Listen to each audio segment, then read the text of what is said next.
nosotros tuvimos un encuentro memorable hace un año con un bandoneonista que nos acaba de dejar. Me gustaría que me cuentes de él. Exactamente, Roberto. Se trata de Eduardo Galeán, que es su nombre artístico. Todos lo recordamos como integrante de ese dúo, ese binomio que hizo historia también en el tango, ¿no? Gugliotta Galeán. Gugliotta, un gran pianista que está en Canadá, y Galeán, un eh, eximio bandoneonista, un tipo que tiene todo el tango, ¿no? Un hombre absolutamente intuitivo. Él es ciego.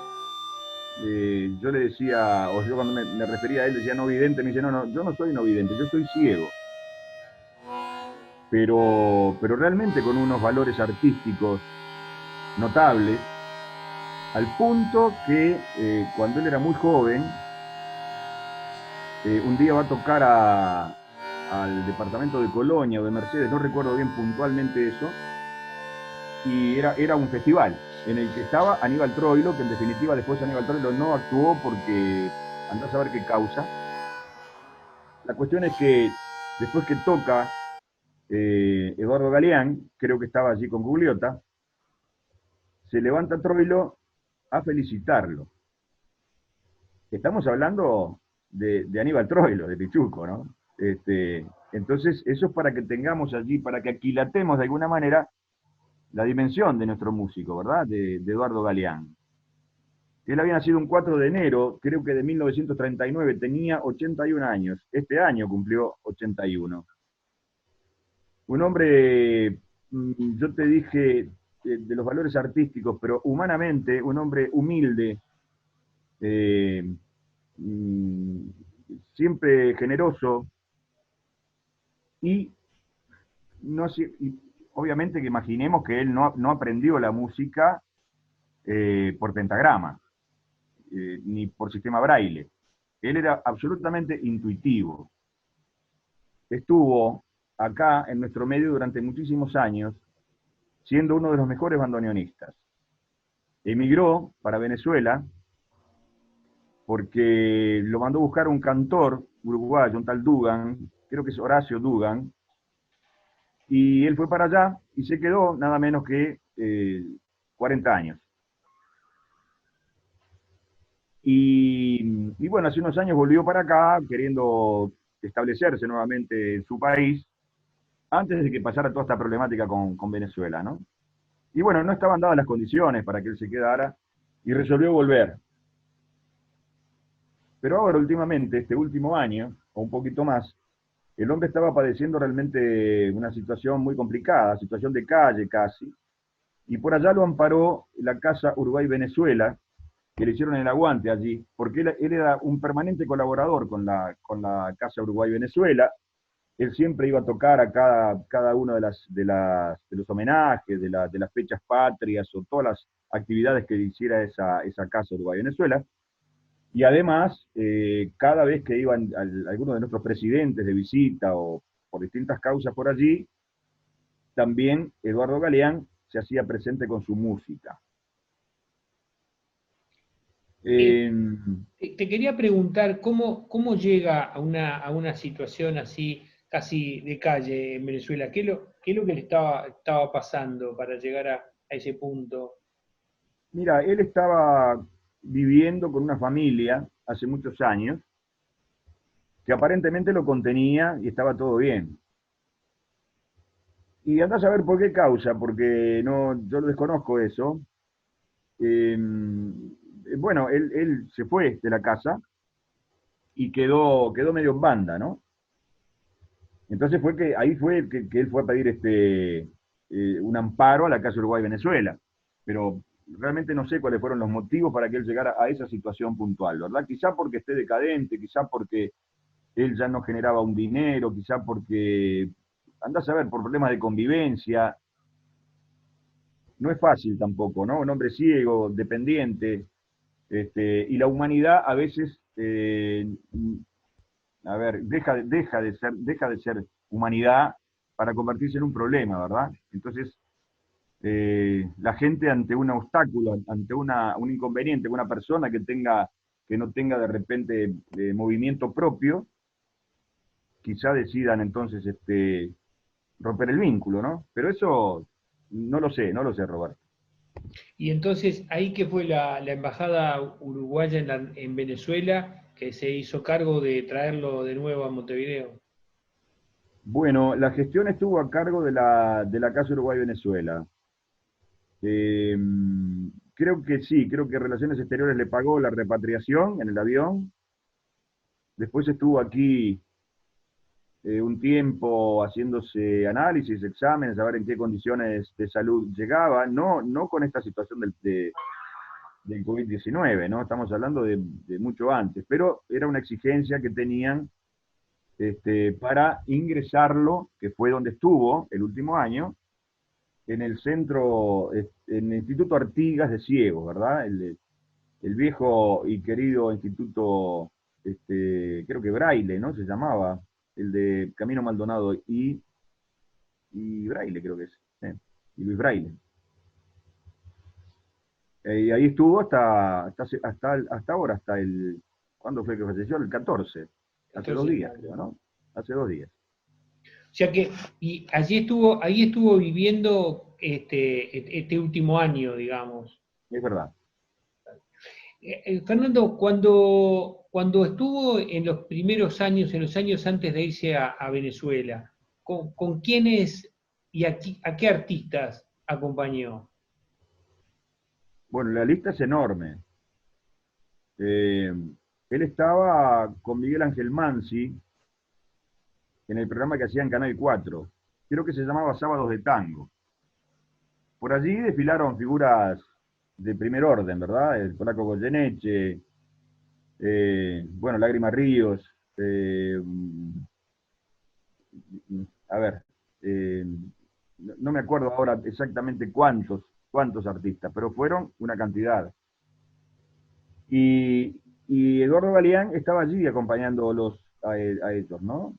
Bueno, también estuvo Edison Bordón un tiempo, pero puntualmente Eduardo Galeán era el hombre que estaba casi fijo por allí en ese programa, además de tener otras actuaciones. Pero hay una anécdota muy linda que cuando mencioné con el polaco Goyeneche me estoy acordando ahora. El polaco, bueno, quería hacer un ensayo y cuando le dicen bueno, que el bandoneonista es un ciego, es ciego, entonces se puso muy nervioso. ¿Cierto? Dijo, un ciego, no sé qué, bueno. Porque claro, tenemos un pensamiento muy limitado, ¿no? Y el polaco cuando hizo la primera canción, cuando ya dice, no, por favor, este tipo está despegado, ¿no? Y bueno, después de ahí ya se le fueron los nervios, la preocupación y supo que estaba en buenas manos. Pero bueno, él era además un hombre que tocaba muchos instrumentos. Por ejemplo, yo te comentaba a ti que hay un trabajo, un vinilo, que se grabó en los años 70, por ahí, este, con, eh, con Candó, con Alberto Candó, que se llama de versos de Arrabal y Lunfardo. Ese vinilo tiene 14 temas. Ahí aparece una flauta, aparece un piano, aparece un violín y aparece un bandoneón. Yo no me percato de que haya otro instrumento. Quizá una flauta, ¿eh? Sí, puede ser una flauta. Este, ya lo dije, una flauta. Y todos los instrumentos los hizo ¿Todos Eduardo los Galeano. tocaba el mismo? Todos los tocaba él mismo. O sea, no al mismo tiempo, sino que fueron Claro. después produciendo eso, editando todo eso de acuerdo a las pistas, ¿no? Lo grababan en distintas pistas y después lo ordenaron allí y lo editaron, ¿verdad? Pero si vos escuchás ese disco, que lo pueden escuchar, pueden acceder a él en YouTube, a través de YouTube, ahí obviamente que tenemos un Alberto Candó con una voz más fresca, una voz más joven, no era el Candó de profundidad, de esa parsimonia que tenía para hablar, que era eso, ese era lo que más recordamos de Candó, ¿verdad? Sobre todo del mensaje que nos dio en el obelisco. Bien. Pero estamos hablando de Alberto Candó.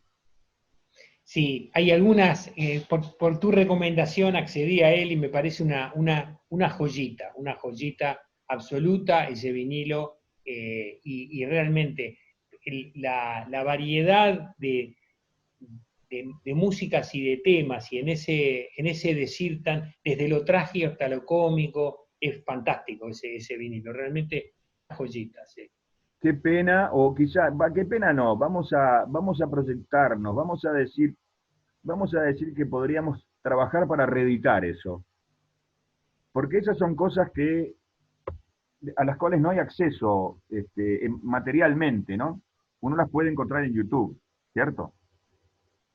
Pero a mí particularmente me encantaría tener el disco, ¿no? Ahí, El ahí disco, estamos, ahí estamos mostrando en esta entrevista estamos mostrando la carátula del disco, y esta entrevista va a servir también para que escuchemos también algunos de estas joyitas que duran 1 o 2 minutos, pero que sí, esas hay unos absolutamente. más extensos, Roberto. Hay uno como de 6 minutos, después hay otro como de 4 y pico. Hay que decir un poema 6 minutos, ¿eh?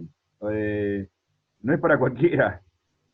Que te entusiasme, ¿verdad? Que te guste escucharlo, ¿no? Es muy para radio, Fernando, esto, ¿verdad? Ese tipo de contenidos, ¿no?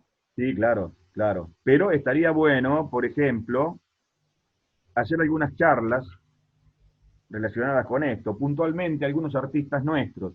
Esos son dos artistas nuestros, absolutamente uruguayos, que han hecho un trabajo formidable y que estaría bueno, ya te digo, independientemente que esté en YouTube, si alguien quiere comprar un vinilo, perdón, un vinilo ya a esta altura no, o capaz que sí, no sé, pero si quiere comprar un formato de CD, que tenga la posibilidad de hacerlo, ¿verdad?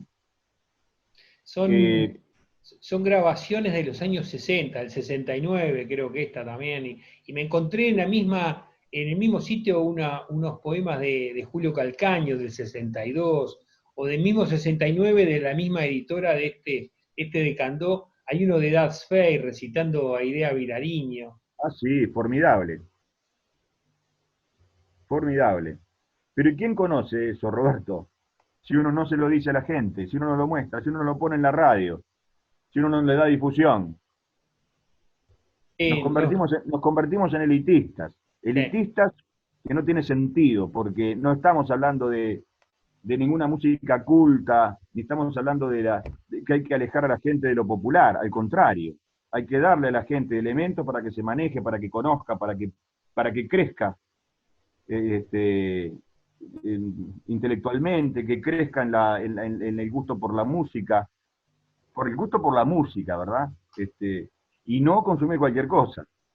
El gusto por la La música poesía, y por la palabra. Me da la sensación que es como la fachada de un viejo edificio de Art Nouveau, de Art Deco de Montevideo, que cuando lo tiran abajo decís, pa, qué pena, perdemos memoria. Y esto es lo mismo, ¿no? La voz de esta gente y los instrumentos de esta gente tocando esto que vos ilustrás, ¿no? Que es la misma persona que está tocando todos esos instrumentos, que bueno, que se fue este 14 de mayo y que bueno, hoy estamos tratando de recordarlo. Me parece que esto la podemos seguir, Fernando, incorporando a otra gente que nos cuente. Ahí estamos pasando una imagen conmovedora. Quiero que me cuentes de qué se trata este baile, de qué estamos viendo ahí, quiénes están bailando ahí, por qué. bueno, eso quedó documentado de una de las actividades que tuvieron allí en forma casera, espontánea, ¿no? Porque Eduardo, obviamente, todos los días tocaba, o día por medio, ya últimamente no tanto, pero la digitación la tiene que mantener. Eso es importantísimo en un músico, ¿verdad? Tener la digitación, no solamente en el bandoneón, sino el contacto con el instrumento, por lo menos, después que tiene el oficio, después que tiene la profesión, por lo menos un par de horas por día. Forma parte del trabajo. Y Eduardo Galeán, que ya estaba muy integrado al Instituto de Ciegos, al Instituto Artigas, claro, cuando él hacía sonar su instrumento, todo el mundo quedaba fascinado, ¿verdad? Y, contemplándolo, no solamente los ciegos en absoluto silencio, sino todo el personal del instituto, ¿verdad? Que se enamoraron absolutamente de Eduardo Galeán por su bonomía, por su, eh, a ver, por su humildad y Humilde, por muy su, humilde, era un tipo muy humilde. y muy humilde y por su virtuosismo en el instrumento. Entonces, esas imágenes fueron captadas por la doctora que tenía a cargo, digamos, del sector, todo ese sector, ¿verdad? Y que lo amaba, realmente lo amaba. En este año que estuvo Eduardo allí, se hizo querer tanto, bueno, era el mimado, digamos, del instituto, ¿no? Al punto que también cada fiesta que hacía el Instituto Artigas, él participaba. Participó en 4 instancias en este año. Esas fueron filmadas, que después nos van a pasar esos documentos. Y eso puntualmente que yo te envié está filmado, está tomado por la doctora Virginia Tavares. En uno de esos actos, ella dijo, bueno, yo lo tengo que filmar, ¿cierto? Ayer en el sepelio, me contaba el director del instituto, Jorge Salvo, había gente que sí, que había tomado unas cuantas cosas de él, y entre ellas Virginia Tavares. Me lo manda Virginia ayer, y yo quedé muy emocionado, como tú, Impresionante. al ver a Eduardo tocando primero solo en un sofá y después tocando en un sillón, y la gente bailando, los ciegos bailando con las enfermeras, con el personal. Eh, Realmente maravilloso, realmente Co- una integración había allí, una armonía, una cosa tan linda de juntarse la gente en un acto colectivo de música, de encuentro, que me pareció fantástico, me pareció muy lindo compartirlo contigo también y ojalá se pueda compartir con la gente que esté viendo esto, ¿no? Lo estamos viendo, lo estamos viendo. Fernando, fue un gustazo charlar contigo. Esta va a ser la primera de una serie de charlas que vamos a tener este, sobre Eduardo y sobre otra gente que debamos recordar para rescatar este patrimonio maravilloso que tenemos en el Uruguay. Buenísimo, Roberto, yo te agradezco mucho tu trabajo, siempre lo valoro, te felicito y siempre a las órdenes estoy y es realmente un gusto compartir el camino contigo, querido hermano. Un abrazo grandote. Buen Igual para domingo. ti.